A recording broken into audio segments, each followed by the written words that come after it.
তো আজ আমি তোমাদের শিখিয়ে দেবো ইংরাজির একটা ইন্টারেস্টিং জিনিস, যেটা জানার পরে তোমাদের এরকমটাই মনে হবে যে দূর, এরকম আবার হয় নাকি।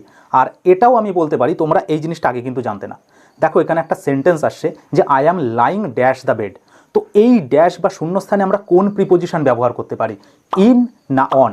তো বলি এখানে প্রিপোজিশন ইন বা অন দুটোই ব্যবহার করা যেতে পারে, কিন্তু ইন্টারেস্টিং ব্যাপার হলো কখন কোনটা ব্যবহার করব।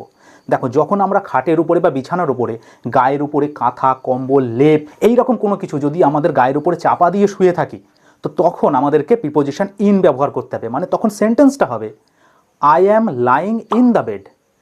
আর যখন আমরা গায়ে কিছু না দিয়ে, মানে গায়ের ওপরে কোনো কিছু চাপা না দিয়ে শুয়ে থাকবো, তখন আমরা ব্যবহার করব অন প্রিপোজিশন। আর তখন সেন্টেন্সটা হবে I am lying on the bed. তো দেখলে গায়ের ওপরে কিছু আছে না নেই এর উপরে নির্ভর করে কিন্তু আমাদের প্রিপোজিশনটাও আলাদা আলাদা হয়ে যাচ্ছে। আর এখন শীতকালের রাতে তোমাদের মনে হয় কোন সেন্টেন্সটা appropriate, I am lying on the bed না আই অ্যাম লাইং